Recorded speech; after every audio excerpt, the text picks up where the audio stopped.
दोस्तों, चढ़ती जवानी और हवस की यह कहानी छत्तीसगढ़ के अभनपुर की है, जहां भाभी पति की गैर मौजूदगी में देवर से 3 साल तक संबंध बनाती रही। चलिए पूरी कहानी बताते हैं। यहाँ रेणु नाम की महिला की शादी नितेश नाम के व्यक्ति के साथ हुई थी। शादी के बाद रेणु का उसके पति के चचेरे भाई सोनू से टांका फंस गया था। वह बगल के ही मकान में रहता था और अक्सर घर आया जाया करता था। उसी बीच भाभी और देवर में प्यार पनपने लगा। भाभी ने देवर का नंबर ले लिया। अब दोनों प्यार भरी बातें करने लगे। अब दोनों एक दूसरे पर आकर्षित हो चुके थे।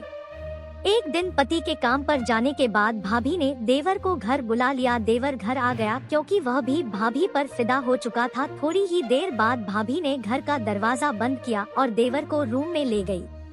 देवर ने भी भाभी को गोद में उठा लिया और बेड पर लिटा दिया। फिर भाभी और देवर नग्न होकर संबंध बनाने लगे। उसने भाभी को जबरदस्त मजा दिया। वह इस खेल का दमदार खिलाड़ी था।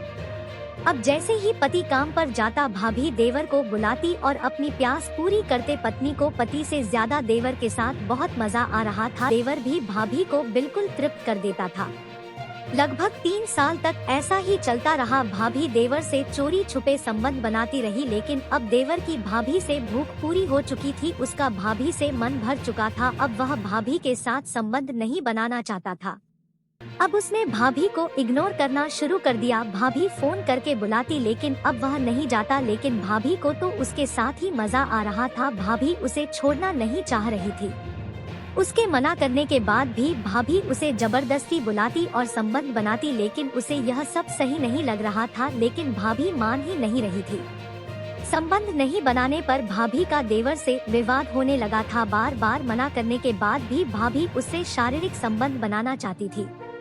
एक दिन वह देवर के साथ जबरदस्ती करने लगी। उसने तंग आकर भाभी का गला घोंट दिया, जिससे मौके पर ही भाभी की मौत हो गई। उसके बाद वह वहां से भाग गया।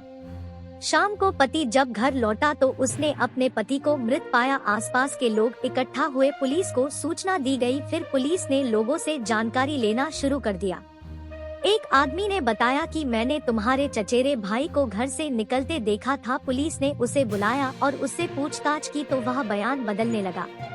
पुलिस को शक हुआ तो उसने कड़ाई से पूछताछ की तो उसने अपना जुर्म कबूल कर लिया और उसने अपनी और भाभी की पूरी केमिस्ट्री पुलिस को बताई। उसके बाद पुलिस ने आरोपी देवर को हिरासत में लिया और बाद में जेल भेजा गया। तो देखा आपने दोस्तों, ऐसे अपराधों का अंत हमेशा बुरा ही होता है। आप ऐसे अपराधों से बचे, सतर्क रहें, सुरक्षित रहें। धन्यवाद।